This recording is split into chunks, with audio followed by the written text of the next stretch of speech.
네, 안녕하세요. 무영글로벌입니다. 오늘은 혼자 인사를 드립니다. 계속 요즘에는 저희 직원들하고 이렇게 영상을 만들어서 많이 보내드렸는데 그 영상은 계속 직원들하고 베트남의 생활을 보여드리도록 하겠습니다.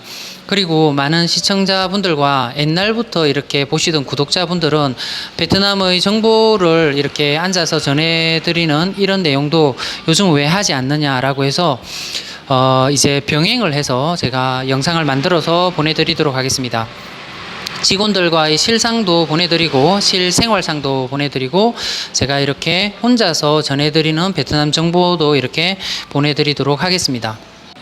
제가 유튜브를 처음 시작할 때 베트남의 인식이 안 좋아지기 시작했습니다.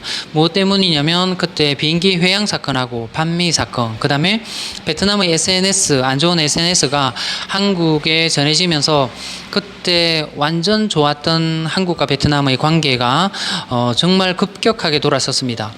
그 이후로도 저는 이제 베트남에 계속 있었기 때문에 베트남 사람들은 지금도 마찬가지지만 한국에 대한 인식이 상당히 좋습니다. 한국 사람들 하면 상당히 좋아해주고 한국 문화도 여전히 좋아하고 또 박항서 감독도 여전히 좋아하고 있습니다. 그래서 제 생각으로는 시간이 지나면 한쪽에서는 계속 좋은 이런 느낌을 가지고 있기 때문에 베트남에 대한 인식도 좀 좋아질 거라는 생각을 많이 했었습니다. 그런데 시간이 1년 반이 지났는데 베트남에 대한 인식이 한국에서 바라보는 베트남에 대한 인식이 그렇게 좋아진 것 같지는 않습니다. 왜냐하면 옛날과 마찬가지로 저희 유튜브 댓글에도 많은 분들이 베트남에 대한 안 좋은 인식을 여러 가지 형태로 이렇게 댓글을 남겨주십니다. 그리고 또 이런 말씀을 많이 하십니다. 베트남에 오래 있다 보면 결국은 다 망하고 한국으로 돌아온다, 이런 말씀을 하시는 분들도 많이 있습니다. 그리고 뒤통수를 맞게 된다, 베트남 사람들은 뒤통수를 잘 친다, 이런 말씀을 많이 하시더라고요. 네, 거기에 대한 제가 반박할 자료라든지 아니면 통계 이런 게 없습니다. 그래서 반박을 할 수도 없고요. 그렇다고 또 그대로 수긍하자니 여기에 계시는 분들 중에 또 잘 살고 계시는 분들도 상당히 많이 계십니다. 그래서 어떻게 제가 이거를 설명드릴까 생각해 보다가 저의 베트남 생활은 여기 와서 한국에서 생활할 때와 여기의 생활이 어떻게 다른지 또는 어떤 차이가 있는지, 경제적으로는 내가 부유해졌는지 아니면 경제적으로 제가 더 안 좋은 상황에 빠지게 됐는지를 전해드리게 되면 이것도 좋은 한예가 될 것 같아서 저의 상황을 이렇게 경제적인 면하고 그 다음에 무형적인 면들을 제가 비교해서 설명을 한번 드리도록 하겠습니다. 자, 경제적인 면만 딱 쳐다보게 되면은요, 제가 여기 온 지 3년 반이 되었습니다. 가장 잘 비교할 수 있는 거는 뭐냐면 제가 꼼꼼한 성격이 되지 못합니다. 그래서 한국에서의 제의 이제 벌이는 이제 통장을 살펴보면 알 수 있지만 여기 와서는 정확하게 얼마 번지는 모르겠지만 한국보다는 좀 적게 벌은 것 같습니다. 제가 한국에서 무슨 일을 했냐면 입시과외를 했습니다. 그래서 평균 임금보다는 조금 많이 번 것 같습니다. 제가 능력이 어느 정도였냐면 이건 객관적으로 설명할 수 없기 때문에 제 영어 실력을 보게 되면 영어 발음이 안 좋기 때문에 제가 영어를 못할 것이다, 이런 생각을 많이 하시는데요. 제가 입시 과외를 했는데 아이들 성적을 올리는 데는 좀 노하우가 있었습니다. 그래서 한때 잘 나갈 때는 어머님들이 소개시켜 주는 것만으로도 제가 영어 저 혼자 과외를 한 게 아니라 과외 회사를 차릴 정도로 이렇게 인기가 좀 있었습니다. 그런데 베트남 들어오기 전에는 사실은 이제 그렇게 좋은 상태는 아니었습니다. 제가 나이가 많아지고 특히 영어 선생님은 젊은 여선생님을 선호하십니다. 저같이 나이 들고 이런 선생님을 잘 안 좋아합니다. 수학 선생님은 나이가 좀 들어도 되는데 영어 선생님은 겉으로 보이는 부분, 또 발음이 이렇게 원어민처럼 이렇게 막 굴러가야만 이렇게 많이 좋아했습니다. 그래도 우리 저와 이렇게 인연이 있으신 학부모님들은 성적을 올려주니까 소개를 많이 시켜주고 해서 이렇게 못 먹고 사는 건 아니었습니다. 베트남에 와서 한 일은 뭐냐면은 초기에는 제가 우리 아는 형님 때문에 여기에 오게 됐습니다. 그래서 여행사에서 이제 사무직으로 일을 했고요.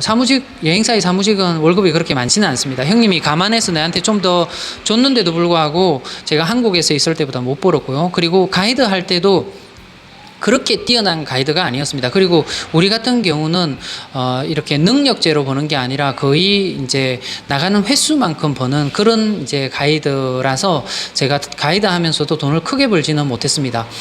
평균 임금을 따지면 여기가 좀 더 적게 벌었습니다. 그런데 여기가 생활비가 조금 적게 들기 때문에 돈을 더 많이 모았느냐? 그렇지는 않더라고요. 제가 한국에서 빠져나가는 고정 비용이 있기 때문에 한국에서 사신 분들 제가 일일이 설명을 드리지 않더라도 고정 비용은 어떤 건지 뭐 다 비슷할 겁니다. 지금도 고정 비용이 조금씩은 빠져나가고 있지만은 옛날보다는 많이 줄었고요. 제일 정확하게 알 수 있는 거는 저희 통장 잔고입니다. 통장 잔고가 3년 반 여기 들어올 때에 비해서 지금 통장 잔고가 늘었느냐? 아닙니다. 줄었습니다.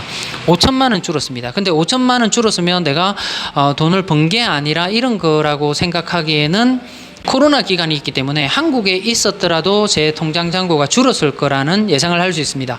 아마 더 줄었을 수도 있을 것 같습니다. 그런데 그 5천만 원 중에서는 2,500만 원은 제가 여기 있는 동안에 융자금을 갚은 금액이 되어 있으니까 실제적으로는 마이너스는 2,500만 원 잔고의 마이너스가 생긴 거라고 보면 됩니다. 유튜브를 하면서는 제가 통장 잔고가 조금씩 회복을 하고 있습니다. 유튜브를 하기 이전에는 제가 여기서 화장품 사업을 잠시 했는데요. 코로나가 오고 난 이후에 큰 돈을 잃지는 않았지만 계속 마이너스가 났었습니다. 그래서 그때 기간에 는 다른 사람들이 그냥 생활만 하는 것보다는 조금 더 많은 마이너스가 났었던 것 같습니다. 그래서 결론적으로 보게 된다고 하면은 저의 베트남 생활 3년 반 생활의 경제적인 면은 마이너스 2,500만 원이라고 보시면 됩니다. 많은 분들이 이 말을 들으시면 선방했다고 얘기를 하실 겁니다. 저도 그런 생각이 듭니다. 그러면 무형적인 면을 한번 살펴볼까요? 제 나이가 되게 되면은 제가 나이가 올해 51살입니다. 71년생이고 많은 한국에 있는 사람들도 자영업을 하는 내 친구들도 조금 어려운 시기를 겪고 있고요.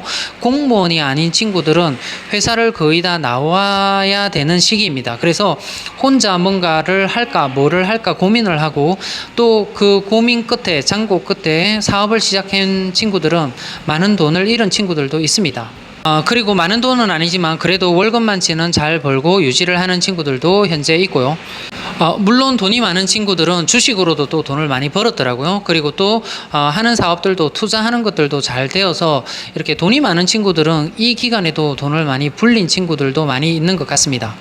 자, 그러면 제가 여기 베트남에 온 것을 후회하느냐 지금 시점에서 잘 한번 따져봤습니다. 일일이 한번 따져보니까 제가 얻은 것이 더 많더라고요. 첫 번째 얻은 것이 뭐냐면은 제 이 나이에 새로운 캐리어를 얻은 것 같습니다. 지금 여기 와서 제가 일을 했던 게 여행업을 처음에 했었는데요. 여행업을 여기 현지에서 여행사를 차리면 내가 할 수 있느냐를 한번 따져봤습니다. 그러니까 여행사를 운영할 수 있겠더라고요. 여행에서 가장 힘든 게 뭐냐면 한국의 모객입니다. 그러니까 한국의 모객은 내가 어떻게 할 수 없습니다. 근데 누군가가 한국의 모객이 된다라고 하게 되면 현지 여행사를 굴릴 수 있는 노하우 정도는 있습니다. 왜냐하면 저 혼자서도 여기에 그런 경험이 있기 때문에 그 정도의 노하우는 생겨서 이 나이에 새로운 직종에 대한 이렇게 노하우가 생겼다는 것만으로는 큰 이득인 것 같습니다.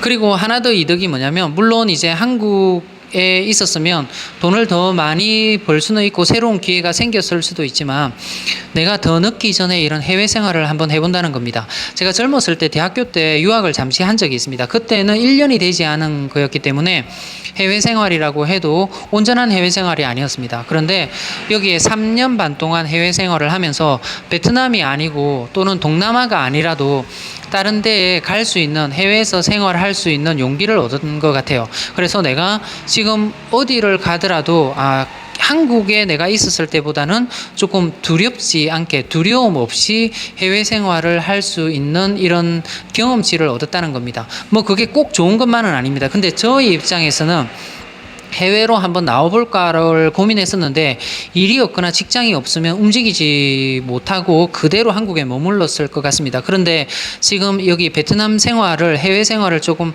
해보면서 이게 지금 중요한 게 뭐냐면 내가 이 해외를 나오기 전에 뭔가를 완벽하게 준비하는 건 안 된다는 걸 이제 깨달았습니다. 그래서 내가 어딘가를 가고 싶다라고 하게 되면은 먼저 거기에 여행을 가고 또는 거기에서 장기간 체류를 해보고 이렇게 거기에 대한 정보를 얻어야 된다는 상경험을 얻었습니다. 그게 제대로 된 정보고, 내가 돈을 좀 쓴다고 하더라도 그렇게 오랜 기간 동안 거기에 체류하면서 얻는 그런 경험치가 해외 생활에는 큰 경험치이다. 그리고 섣불리 여기 와서 사업을 시작하는 것보다는 그렇게 생활을 해보고 또 내가 돈도 써보고 또 많은 사람들도 사귀어보고 현지인들은 어떤 생활을 하는지 또 어떤 이런 습관 또 어떤 사업적인 마인드를 가지고 있는지를 직접 겪어보고 해야 된다는 그런 노하우를 얻었기 때문에 이것도 큰 노하우인 것 같습니다. 그리고 다른 하나는 내가 잃을 게 없다고 생각하고 50이 시작되면서 잃을 게 없다고 생각하면서 내가 조금 옛날보다는 과감하게 뭔가를 시작하는 습관이 생긴 것 같습니다.